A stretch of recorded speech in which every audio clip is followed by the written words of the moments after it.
Dan pengalaman-pengalaman itu yang akan menjadi bekal di masa depan kita. Pengalaman-pengalaman itu yang akan menjadi bekal kehidupan kita.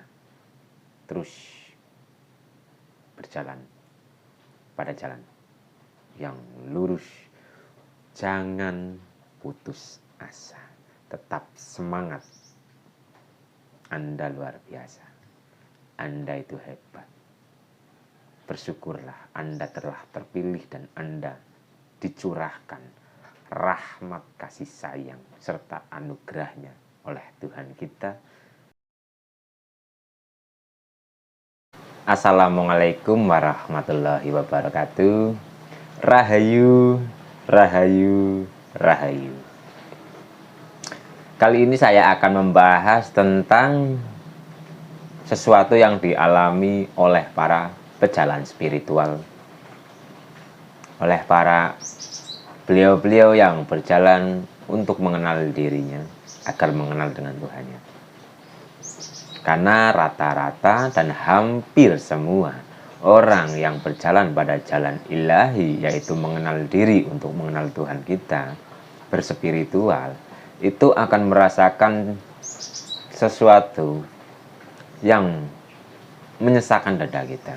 Seperti mungkin dibenci, dicaci maki, dikucilkan, disalahkan, disesat-sesatkan, dan sebagainya. Itu hal yang sangat wajar bagi para pejalan spiritual atau pejalan untuk mengenal diri yang sejati. Itu sangat-sangat wajar. Karena umpamanya seperti ini.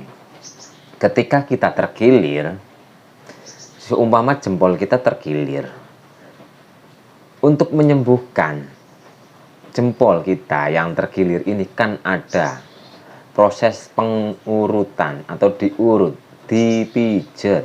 Nah, ketika dipijat seperti ini, kita akan merasakan apa? Otomatis akan merasakan sakit. Merasakan rasa yang begitu indah, yaitu rasa sakit. Tujuan diurut seperti ini sejatinya bukan menyakitkan, tapi untuk penyembuhan. Begitupun diri kita ketika berjalan pada jalan spiritual atau untuk mengenal diri, kita akan merasakan penyembuhan. Ya, seperti terkilir tadi itu. Kita akan merasakan sakit, dikecewakan, dicaci maki, dihina, disalahkan, disesat-sesatkan oleh mereka-mereka yang tidak paham. Jadi nikmati saja semua itu. Karena itu tujuannya untuk penyembuhan batin kita.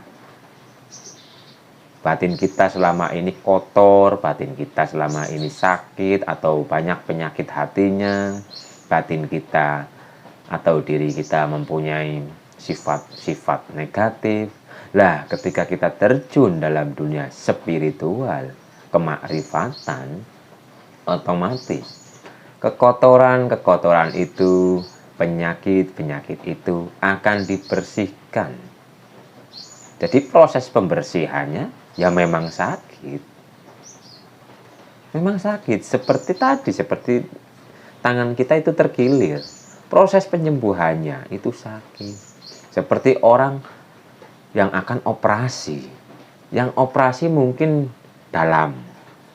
Tapi kan ada pembedahan kulit di luar. Dijahit, dibedah, dijahit. Itu kan ketika biusnya sudah habis, ya sakit, ya perih. Jadi jangan heran. Dan jangan takut. Nikmati saja prosesnya. Karena sesuatu seperti itu tidak berlaku selamanya. Itu hanya sementara. Sampai benar-benar penyakit batin kita, kekotoran-kekotoran batin kita itu akan bersih. Nikmati saja. Terima semua itu dengan lapang dada. Nikmati prosesnya. Karena itu sudah menjadi hal umum bagi para pejalan. Nikmati saja. Jangan sampai putus asa. Jangan sampai kita dendam. Jangan membenci mereka. Nikmati saja. Semua para pejalan rata-rata mengalami hal seperti itu. Mungkin beliau-beliau yang sekarang sudah besar, sudah enak hidupnya dan sebagainya. Beliau-beliau dulu-dulunya itu mengalami sesuatu ya seperti itu juga. Lama atau tidaknya itu tergantung diri kita. Ketika diri kita dihadapkan dengan rasa yang mungkin menyakitkan, mengecewakan, dicaci maki dan sebagainya, tapi kita tidak menerima, kita tidak ikhlas, kita sering sambat, maka proses itu akan menjadi semakin lama. Kunci agar kita lebih cepat melewati semua itu adalah kita harus menerima semua itu. Kita harus sabar dan kita harus ikhlas dengan semua itu. Maka prosesnya mungkin tidak begitu lama. Tapi ketika kita dihadapkan oleh sesuatu yang membuat diri kita tidak nyaman, dada kita menjadi sesak dan sebagainya, kita malah sambat, dersulo, kita menyalahkan mereka, tidak memaklumi mereka, otomatis perjalanan kita merasakan sesuatu seperti itu akan semakin lama. Jadi terima saja, doakan tentang kebaikan untuk mereka-mereka.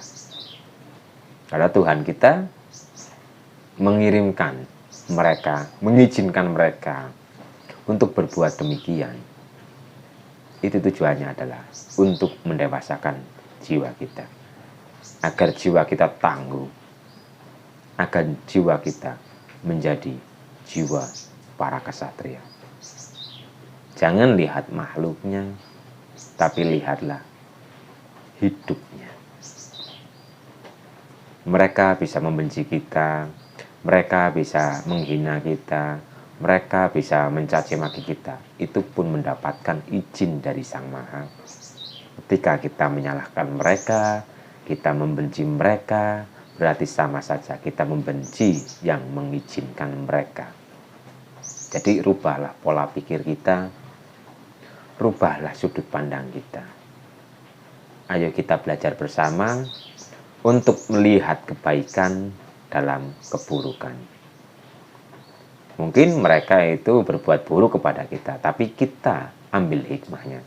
Dari keburukan yang mereka berikan, itu ada intan permata apa di balik itu. Itu ada hikmah apa di baliknya. Jadi kita harus mencari hikmah di balik semua kejadian. Jangan sampai memuji mereka. Jangan sampai. Karena hampir rata-rata semua orang pejalan itu merasakan itu semua. Awal-awal proses untuk mengenali diri itu akan merasakan sesuatu yang demikian. Karena energi dalam diri kita itu berubah. Sistem energi, sifat energi itu adalah sejenis menarik sejenis. Ketika kita melakukan perjalanan spiritual, kemarifatan, maka orang-orang yang tak sejenis dengan energi kita akan menyingkir dengan sendirinya, akan menghindar dengan sendirinya, dan kita akan seolah-olah itu sendirian. Karena Tuhan kita itu cemburu jika pandangan hati kita berikan kepada makhluknya. Karena selama ini kita hanya memandang makhluk, tapi tidak memandang hidup yang ada di dalam diri makhluk tersebut. Tuhan kita itu maha pencemburu. Tuhan kita itu membubarkan semua, menyingkirkan semua makhluk. Itu tujuannya, agar kita benar-benar menghadap kepada Tuhan kita, agar kita benar-benar berharap kepada Tuhan kita. Jadi jangan sampai putus asa, jangan sampai berhenti di tengah jalan. Bersyukurlah ketika kita berjalan dalam jalan spiritual, kita dibenci, kita dihina, kita dicaci maki, disalahkan, disesat-sesatkan oleh mereka-mereka, bersyukurlah. Itu tanda bahwa diri kita akan dimuliakan. Karena orang-orang besar itu tidak ujuk-ujuk langsung besar. Semua itu butuh proses. Semua itu butuh rasa. Dari rasa-rasa seperti itu, maka jiwa kita akan menjadi tangguh. Jiwa kita akan menjadi kuat. Jadi tetap semangat, jangan sampai putus asa. Karena sudah sangat umum hal seperti itu dirasakan oleh para pejalan sunyi, atau jalan spiritual, atau jalan kemarifatan, atau jalan pengenalan diri. Itu sudah sangat umum. Jadi kita itu tidak sendirian. Banyak teman-teman kita, saudara-saudara kita di luar sana yang sedang melakukan proses seperti itu. Kita itu tidak sendirian. Jadilah berbeda di antara orang lain. Yang penting syaratnya terus berjalan kepada Sang Maha, terus berjalan pada jalan sunyi. Jangan sampai putus asa. Anda luar biasa. Anda itu hebat. Anda itu menjadi pilihan. Menjadi pilihan. Karena orang-orang yang berjalan pada jalan spiritual atau jalan mengenal jati diri itu hanya jiwa-jiwa yang sudah tua. Jiwa-jiwa yang terpilih dan dipilih oleh Tuhan kita. Jadi tetap semangat. Jangan sampai putus asa. Nikmati saja prosesnya. Tujuan bukan utama. Yang utama itu adalah prosesnya. Karena dari kita merasakan proses-proses kejadian seperti itu, kita bisa cerita, kita bisa mengetahui rasanya. Bukan barang katanya, tapi kita merasakan sendiri. Dan pengalaman-pengalaman itu yang akan menjadi bekal di masa depan kita. Pengalaman-pengalaman itu yang akan menjadi bekal kehidupan kita. Terus berjalan pada jalan yang lurus. Jangan putus asa. Tetap semangat. Anda luar biasa. Anda itu hebat. Bersyukurlah Anda telah terpilih dan Anda dicurahkan rahmat kasih sayang serta anugerahnya oleh Tuhan kita, sehingga kita diberi kekuatan, diberi kemampuan untuk melewati rintangan-rintangan yang kita hadapi ini. Terus hadapkan wajah kita kepada Tuhan kita. Kita semua sudah diberi anugerah yang begitu luar biasa karena ilmu kemarifatan, para pejalan kemarifatan itu mendapatkan anugerah yang begitu luar biasa. Orang-orang terfokus kepada selain Tuhan, yaitu makhluk, jabatan, pangkat, uang, dan sebagainya. Tapi kita diberi anugerah kerinduan, anugerah cinta oleh Sang Maha, sehingga kita terjun dalam dunia spiritual, dalam dunia kemakrifatan, atau dalam jalan jati diri. Oke, mungkin itu dulu yang bisa saya sampaikan.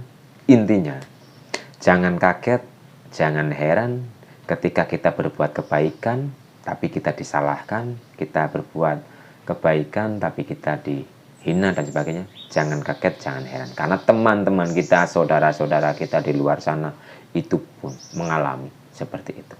Tetap semangat dan jangan putus asa. Assalamualaikum warahmatullahi wabarakatuh.